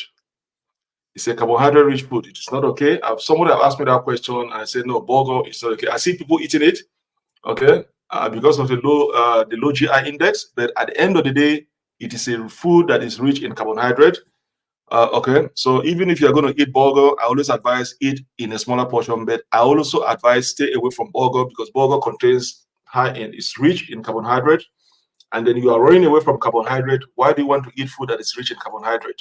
So burger is not okay. So I always advise against it. Stay away from it. It is not okay. Okay, it is not okay. It has a low GI index, but the one thing I know about burger is that it's rich in carbohydrate. And as a diabetic, you don't want to eat food that are rich in carbohydrate because it's going to worsen your situation.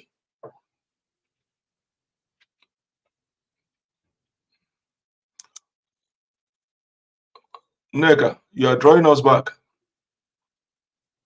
You are drawing us back. We've said that before. We've said that before.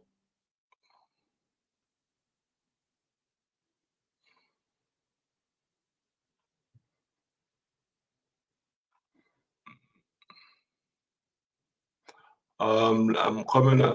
I want to go back. I said that. Yeah. Nega, you are drawing. Look at. I've said that's. We said look at it here. If you go on the comment section, we put it down there already on the comment section. Okay, I put it down in the comment section. That's the answer on the screen there. That is the answer on the screen. Okay, you go for non-tropical vegetable oils such as olive oil. Okay, such as olive oil. Okay, the unsalted nut and seed is another one. So so don't bother by the unsalted. So you have to stay away from unsalted seeds and nuts. Okay, you have to stay away from unsalted seed and nut, but that's it on the screen there. Non-tropical vegetable oil such as olive oil. Okay, you go for olive oil. Olive oil is more healthier than other oils. Olive oil should come to number one. If you can't find olive oil in your area, then you go for 100% vegetable oil. If you cannot find olive oil in your area, then you go for 100% vegetable oil. Okay. Then if you cannot find vegetable oil, then you go for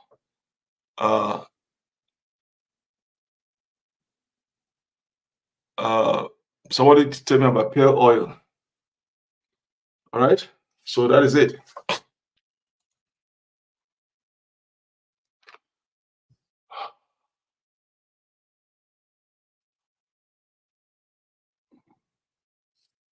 So that is it. You go for olive oil. Now, I don't know what you mean by quinoa. I don't know. Someone say quinoa. There's nothing like quinoa. You're making a mistake. Is it quinoa oil? Quinoa. Because you say quinoa. What is quinoa? I don't understand what is quinoa. Can you? Because that quinoa is confusing. What is quinoa?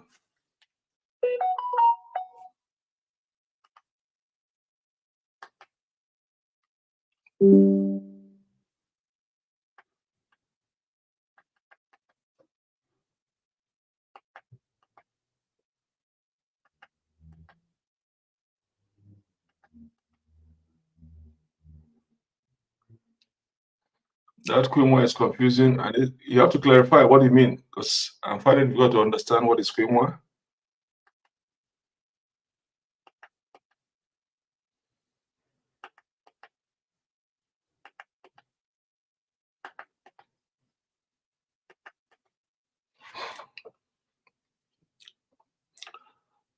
All right. Any more question?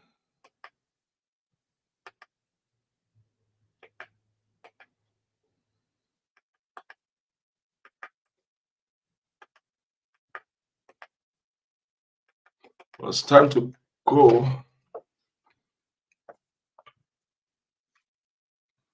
What of chicken lays? I've said in terms of chicken, go for chicken that are free range. Do not go for poultry chickens. Those poultry chickens are processed. They are not good for you. They are processed with a lot of chemicals. So go for free range chicken. Those free range chickens are the chickens that those free range chickens are chicken in your father's compound. The one that are grown naturally in your father's compound, in your uncle's compound, in your grandpa's compound. Those are free range. So go for those type of chicken. And in terms of eggs, also do not go and buy poultry eggs in the farm. Go for those ones that are from free range. Those eggs laid in your compound, they are good. Okay. All right. So those are the type of chicken you have. Chicken lays you have to go for. Quinoa, yeah, quinoa is good. Dennis, quinoa is good. Quinoa is good.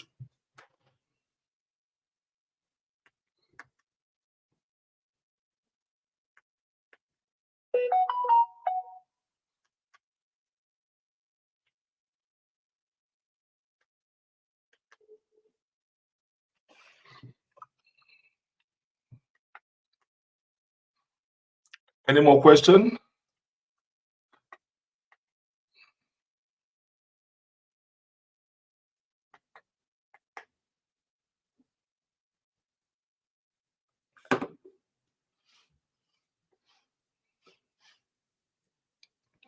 Please, you guys to make sure you guys watch the videos that I drop, because what gives me more strength or encourage me to engage to share information is if you guys are watching the videos. It's when you guys don't watch the videos, it doesn't give me that courage to do most videos. So you guys should try to watch the videos. When I do the videos, you guys should watch the videos properly. Engage. It's when I see that you guys are engaging, that gives me the encouragement to also keep doing what I'm doing. So try as much as you can to engage, and then also invite your friends and family to enjoy, also be in the program. So try. The most important thing is engagement. Andy, you're watching. Andy, you're watching from Zimbabwe. You're welcome. Quinoa is good. All right. Do we have more questions? Because it's almost 2. I wanted to do 1 hour, but now I'm almost getting to 1 hour, almost 2 hours now. What about cocos? Yeah, that one is good, Dennis. That one is good also. That one is good. But all these things, you must take them in a smaller portion. Despite they are good, they also contains carbohydrate. So you also make sure you take them in a smaller portion. All right. So don't just go be carried away. Make sure you take them in a smaller portion.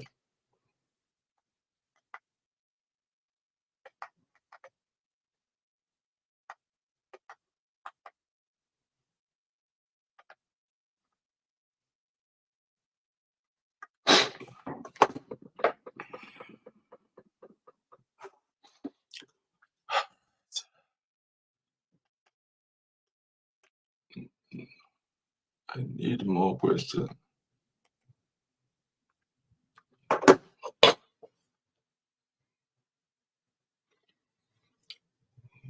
Do you have more questions before we call it a day?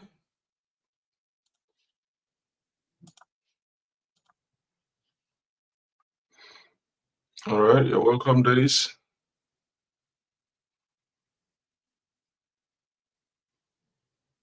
Neka, you're always coming late. Yesterday you came late. Today you come late. Did you went to church?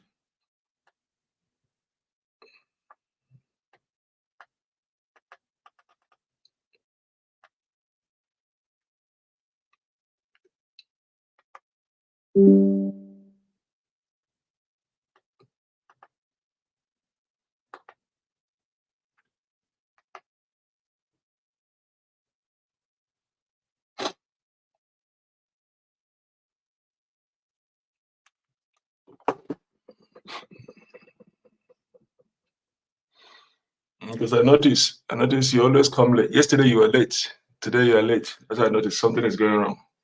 Because I know you always come in time, but yesterday you are late. Today also. So it's all right, no problem. You got to do what you have to do. So do you have any question? The floor is open for questions. So anybody who wants to ask question, the floor is open. If you guys don't have any question, then we'll call it a day.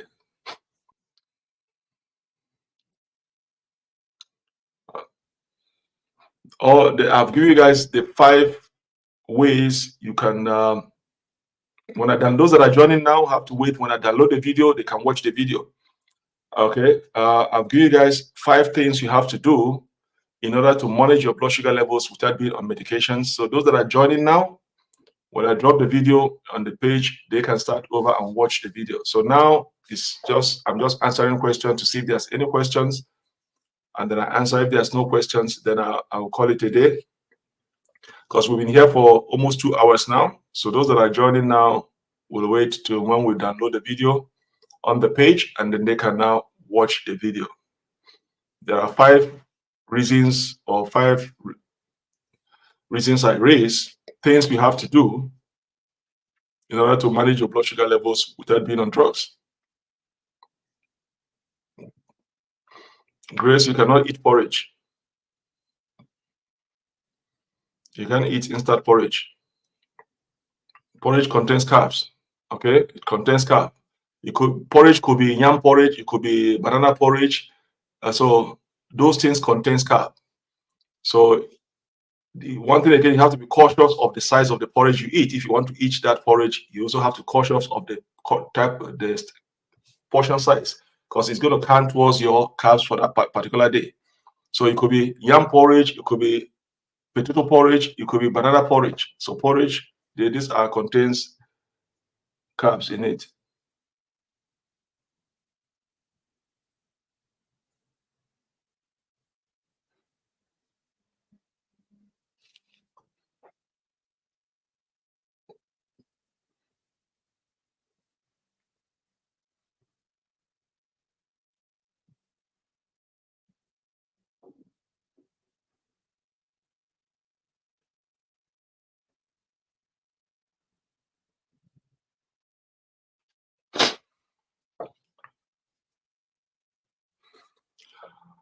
All right.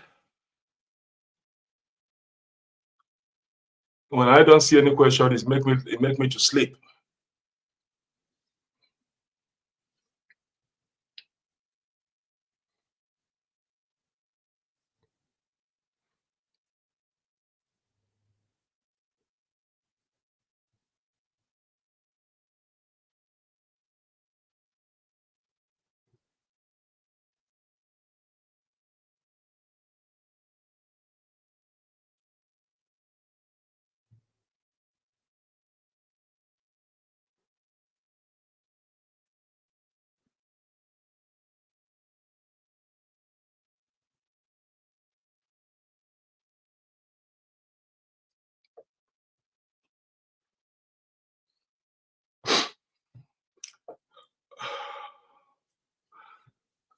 Porridge is porridge. Nothing is okay to eat. Gloria, porridge is porridge. Okay. Granite. Why do you want to eat granite porridge and you're diabetic? Why do you want to eat granite porridge and you're diabetic? Those are the things. Those are the things you have to stay away. Shouldn't be talking about granite porridge. Okay, should be staying away from. You should be staying away from all those type of food. Okay, as a diabetic, you shouldn't be even thinking about granite porridge. So you should be staying away from those type of foods. Veggie. I haven't seen anybody ask me, "Can I eat a spinach vegetable? Can I eat a?" Nobody asks me all those things. They only ask you the question I get are people are looking for excuse to eat things they are not even supposed to be eating. I haven't seen anybody that asks me a question. Can I eat lentils, legumes? Can I eat spinach? Can I eat green leaf vegetables? Nobody asks those questions. They put their eye on those things they are not supposed to eat. They are looking for excuse for them to go and say, "Oh, but this doctor tell me I can eat this." I don't know why people don't. When I say it, I'm an African. I come from Africa. Okay, so I'm not being stereotyping Africa because I'm an African. If you give an African a vegetable, they don't want it. They feel that, in fact, they will even curse you. They will take that vegetable and slap it on your face. I don't know why that vegetable is the healthiest food you can ever have. You can never see an African ask you, "Can I eat legumes? Can I eat this?" No, they don't want to hear it at all. It's like you want them to slap you. But if you tell them to eat cornmeal, like this granite porridge, believe me, they will even love you more. And these are the things that are killing you because those things you're supposed to stay away from it.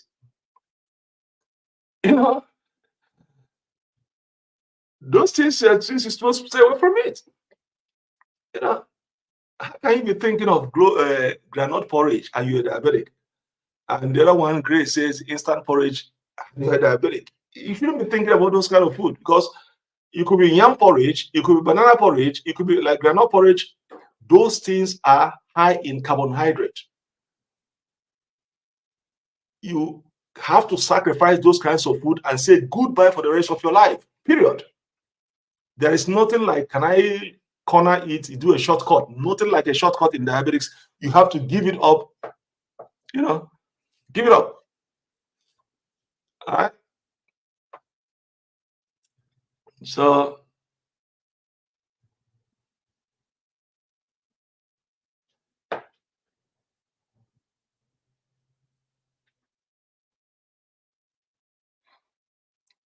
try to avoid all those things, okay?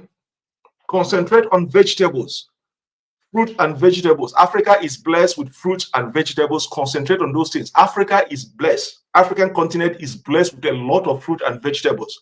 That is why all those white people, when they come to Africa, they buy them and they ship them to their country.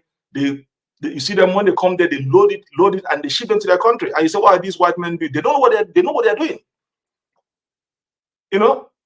Africa is blessed with fruit and vegetables. Concentrate on those fruit and vegetables and leave this madness of all this high carbohydrate food. That is why you see people are getting sick. Concentrate on fruit and vegetables. If you're diabetics, that is what is going to keep you away from all these complications. All right? Africa is blessed with a lot of fruit and vegetables. They have the fertile land, but you can't see them eating those things. When they see a white man eating those things, they say, "Oh, this man is crazy. Why is he eating all this leaf?" That is why you see white men, those white men, you see them, they look healthy because they don't eat all those kinds of food we eat. Eat healthy food. Healthy food is very important. Okay.